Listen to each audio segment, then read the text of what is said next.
Today's topic will talk about encryption and the major service which we use it for encryption called KMS.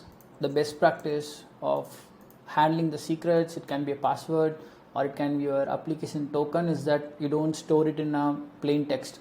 So when I say that plain text, if my password is something like password 123, I won't directly store it as password 123. I would try to add some code to it and then try to get a gibberish word from there, so that as a machine it knows that this is equivalent of this. I'm not going much into it, but in generic, if you think your password as a data, then the data would be encrypted in two states. One, we call it as encryption at rest, and the another one we call it as encryption at transit. When the data is at rest, which means when the data is stored in your hard disk or when the data is stored in some location and when it is not accessed by anyone, so then in that case, is it stored in a plain text or is it stored in an encrypted text? And if it is stored in an encrypted text, like what cipher key or what encryption mechanism you are using to store it, so those things will get covered under encryption at rest. And the another one would be like encryption at transit, which is like you have a file stored in server and then you are trying to recover the file data, and during the transit of file from your server to your machine, during that phase, how the data is getting transmitted over the internet or over the protocol, is it encrypted or is it transmitted over the plain text? So the best example would be the SSL. So if you see any website would have an HTTPS protocol enabled, which means the data is communicated in a trusted tunnel, which the data is encrypted from starting to end. So that would be the best example of data in transit. So here the KMS service, it's mainly used for encryption at rest, where you have storing your data and then you are going to encrypt it when it is stored at the rest phase.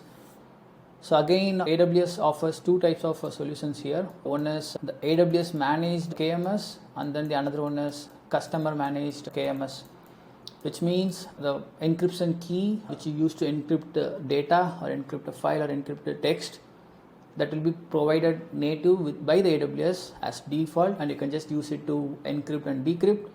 If you are not happy with that or you want to go with your own custom account for your own account, then you would go with customer managed encryption key. So again, the same concept of encryption applies here. It supports both symmetric and asymmetric way of encryption. So when I say symmetric, it's you use the same public key and private key, or like you use a single key to encrypt it. When you go for asymmetric, you use two keys, one private and public. The public key you generally use it for encrypting, and then the private key will be used it for decrypting, and the private key would generally don't leave outside the system. It remains within the AWS. Even if you are not trusting the AWS completely, you don't even need to store the private key within the AWS. They also have option to go with something called HSM, the cloud HSM you have, which is hardware security model, which means the encryption key whichever you're using, it's not even being aware to the AWS, and you as a customer takes the full responsibility to do that. So the use case of this, wherever it's storing data, it can be storing data in S3, storing in an EBS volume, EFS volume, or assessing data in a Lambda, or to retrieve the password. So for today's session, we'll be focusing on the generic way, like the AWS and customer specific KMS. We'll try to create a asymmetric key, and as a lab wise, we'll try to do a encryption command using symmetric. And also there is something called key material. We'll also discuss about that. So all those things concept we'll be discussing as part of today's session. KMS can be region specific, or you can also create multi-region KMS when you are creating a key from there. So you would navigate for KMS. I'm currently creating in North Virginia region, and as I was mentioning, you could see two specific keys. One is the AWS managed keys and the customer managed keys. We go with the AWS managed keys. These are the default keys. If you want to encrypt an S3 by the default KMS, then this specific key would be used. Whereas if you want to go with your custom one, then you can create your own custom key by choosing the create key. One is a symmetric key and the another is the asymmetric. So if you see, I go with asymmetric, it would generally ask like, let's try to create an asymmetric key for a demo. So I'll keep it as EBS /asym, and so it also asks for the who can modify the one. I'll talk more about that, and for now I'm giving it for all the access, and it creates a policy. We'll again cover that in the next few minutes. And then it's going to create an alias which you can refer to call the key, and then it's going to come with the usage part. And if I go inside the key, you would be seeing a public key as that, so which you can use this key to encrypt it, and then AWS will be using the private key which is not released outside to anyone to decrypt your message. Same way, if I go for create key, let's go for symmetric, and as you could see, you have like multiple options. You could see one is the KMS recommended and the another is the external, where you are going to import the key. So as I said, the encryption is going to consist of multiple methods or series of numbers will be used to, and in case you want to use the default cipher numbers whichever the KMS is using, you would go with this. In case you are not happy with it but you want to import your custom material to do it, then you will be going with external. And in case if you are not going to use the KMS service but just to generate a key, then you can go with external key store. And the another one which we talked about, the HSM, which like even the AWS don't know that what key you are using, those will be part of the HSM key store. So as part of today's session, we'll talk about both KMS and the external import key, like how we can do it. So if I go with KMS, you see like it asks you whether this key is accessible only within the specific region or you want to access outside the region as well. So that's where you choose single region or multi-region. For now, I'll go with single region, and you can give the alias. I'll again keep it as EBS/symmetric or sim, and let's go for next. This is the one where you are going to give who can edit your key or who can modify your key. Those things will give permission for the users within the key administrators, and then who can access the key, like to read or to encrypt and decrypt, who can perform those actions. So those things you will be giving access to here. In case if you want to provide cross account access, then you would add the account ID to over here, so that any users from that specific account can access your key to encrypt or decrypt. So now you see everything being part of a resource policy. So here we have something called key policy. So generally AWS works in multiple ways. You have IAM policy, which is mapped to an user, role, or a service. Then there are resource based policy, which you can also restrict at the resource level who can access that specific resource as an additional level of protection. So for example, you also have something at S3 for the bucket level policy, where who can access your bucket, which folder can be accessible. Same way, you can also for the specific key, even though a specific user or a specific group or a specific role is provided full access to the KMS, but still you can control like which resource or which principal can access the specific key and what are the actions can be performed. So those kind of things can be at the key policy level. And it's again written at the JSON part. There is a tool for IAM policy generator. You don't need to worry about like, okay, this is some complex language, like how can I do it. So if you go for it, you have something for the S3 bucket policy. Same way, like if you just go through it, they follow the same syntax of it. So effect, what principle, what action you are doing, and what is the resource. So the pattern remains same. It's not something completely different or strange from what you have from the other IAM policy stuff. So if I go with finish, so our key is created. So we created the asymmetric key. We also created a symmetric key. Let's also try to create one more key by using the external import key material. So if I go here, it's just ask for me to acknowledge. So let's give it for alias. So again, I keep it as external key. Okay, so if we go with this, again it's as for the same process of like who can access it.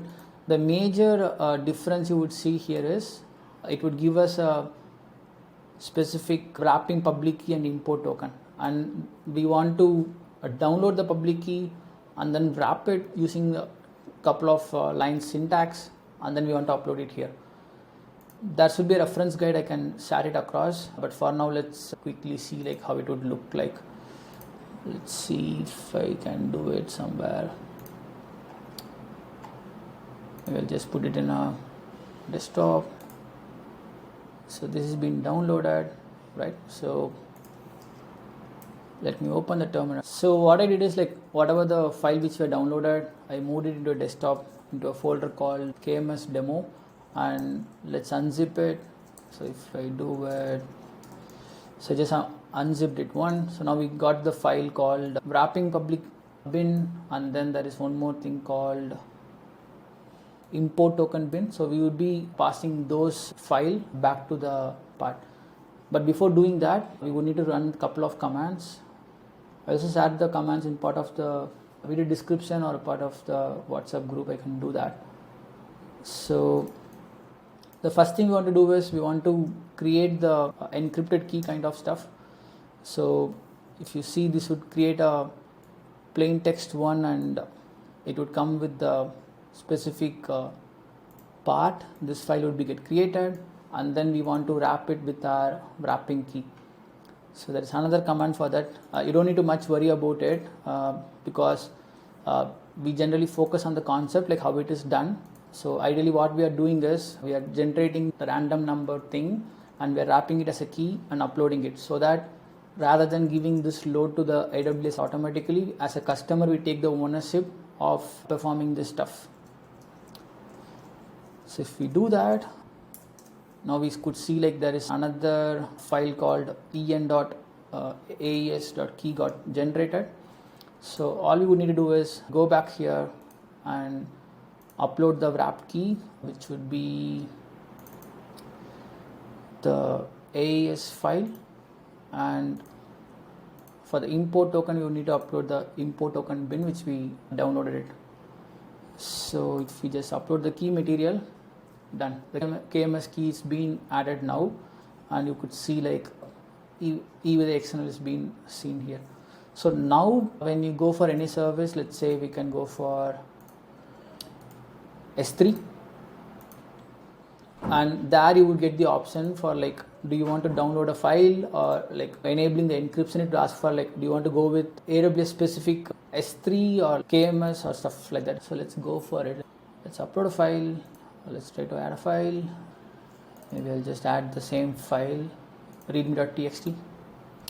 And here if you see, there's a property storage class, and here we have the server-side encryption, right? So either you can specify an encryption key, which is a default encryption. So if you're going with the default encryption, it's going to use AWS specific KMS. In case if you want to use your own, then again you can override it, and you see like this is the, by default it's going to use the AWS specific.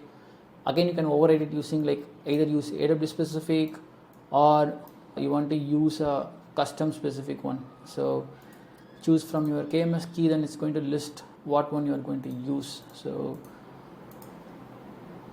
okay, I'm in Mumbai region, but if you recall, our KMS key was created at the North Virginia region. That might be the reason that it was complaining. Let's see if I can get anything in the North Virginia region.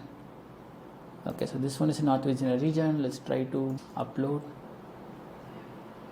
If you go with add files, readme, properties, specify an encryption key, override the bucket file, and you can choose from here. You see like whatever the key we have created, it's been listed here. So the external key has been listed, symmetric key has been listed, and asymmetric key has been listed. So based on our use case which we want to do it, we can lift it. So since we created the key as a region specific key, we need to ensure that the resource where we are trying to encrypt is also part of the same region. In case if you are creating a key where it's like multi-region specific, then without worrying like which region the resource belongs to, you can easily encrypt it. So that's one way of use case. Like the same thing you can go and check in the EBS volume also, where when you are enabling volume, it would ask for like encrypted, and then you can choose whether it should be like encrypted or not. So if I go with EC2, let's try to create a volume, and I can also show there as well like how it is done. So you go for volumes. I'm in North Virginia region, so let's keep it for like 1 GB for now, and it's in US 1A. I'm encrypting this volume, and then you can see like the even the XML symmetric and those keys being reflected over here to encrypt at rest part. This is how you can enable the encryption at rest using the KMS. Let's say you have a plain text and you want to encrypt it for your own application.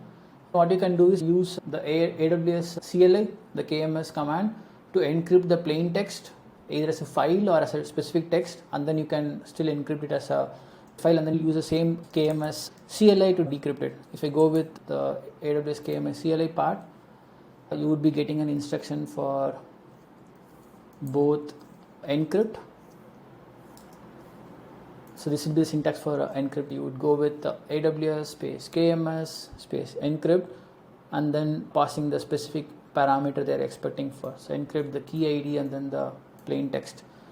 So let's try to do that as well. So for which we need to fetch the KMS key. So let me first and put it in the terminal. So we need to use AWS KMS encrypt, and let's go for the syntax, right? So it asks for key ID, which would be this -- key ID, followed by the key ID. You can fetch it from here. So let's fetch it for a symmetric key ID, EBS/sim, and either you can pass the alias or the direct key ID. So both would work, and then what they ask for it. So you need to pass the. So what you're doing is we are passing the CLI command AWS KMS followed by the encrypt, the key ID, the ID which you've seen, and then the text will be encrypted. And then since it's a raw text, we want to pass this specific format. So if you do this, it's going to encrypt it, and then it will give the encrypted value in the format of cipher blob.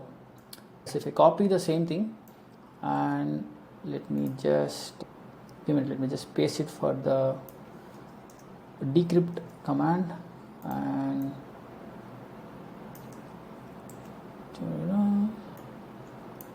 give a minute. So the key ID,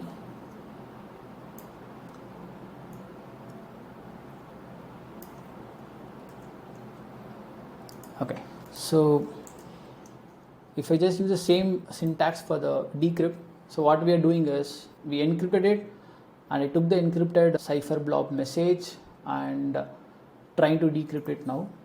But if you see, once I executed, I get some value something like this AGV SB, but the actual plain text which we passed is something called hello, right? Which is not the same one as output. So what happening here is when we are decrypting it, the KMS is returning us in the format of base 64 encoded format.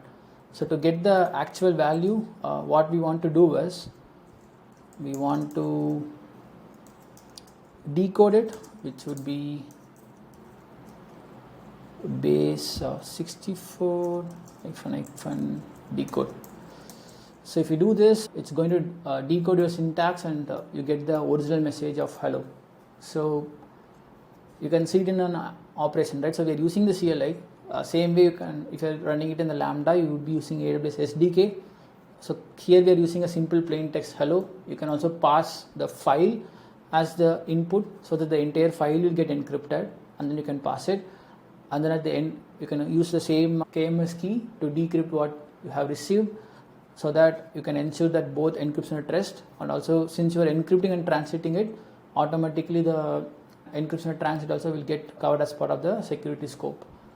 So this is how we can use in real world using KMS service, like to create a key, either store as a native in the AWS service to encrypt it while encrypting, or you can also use it in your own application by creating a custom key and then use it to encrypt and decrypt your own way. So that's mostly wanted to cover it for today. Any specific questions or any thought process in your mind?